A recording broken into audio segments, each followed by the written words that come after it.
ماہنور ڈرامے میں ماہنور کی غیر موجودگی میں زین کو اس کی شدت سے انتظار ہوگا کہ ماہنور جب تک سامنے تھی اسے کبھی بھی کسی تکلیف کا محسوس نہیں ہو رہا تھا، مگر جب سے ماہنور گئی ہے زین کو اس کی غیر موجودگی محسوس ہونے لگی۔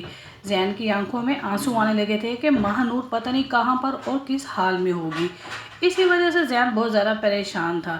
زین اپنی اس بات کا اظہار اپنی سسٹر سے کرے گا اور اسے بتائے گا کہ ماہنور کی وجہ سے میری آنکھوں میں آنسو آ رہے ہیں، مجھے کیوں اتنی تکلیف ہو رہی ہے، وہ مجھے نظر نہیں آ رہی، مجھے بے چینی ہو رہی ہے، کہاں پر ہوگی اور کس حال میں ہوگی۔ جب یہ ساری بات زین کی بہن ساری باتیں سنے گی تو وہ زین کو کہے گی کہ اب بات رشتہ اور احساس سے ہٹ کر انسانیت سے بھی دور چلی گئی ہے، زین تمہیں ماہنور سے محبت ہونے لگی ہے۔ زین جب یہ بات سنے گا تو حیران ہو جائے گا کہ واقعی شاید یہ مجھے محبت ہی ہے جو مجھے اس بات کا احساس دلا رہی ہے کہ ماہنور میرے پاس نہیں ہے، اس کی غیر موجودگی مجھے محسوس ہو رہی ہے۔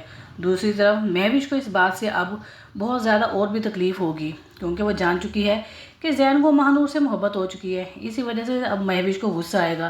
وہیں پر مہوش کے اس غصے کو دیکھ کر زین کی ماں زین سے کہے گی وہ لڑکی ملے یا نہ ملے ماہنور کو اس زندگی سے تم نکال دو، میرے گھر میں اب اس کا ذکر نہ ہو۔ اب زین کی ماں کو بھی ماہنور سے غصہ آنے لگ جائے گا۔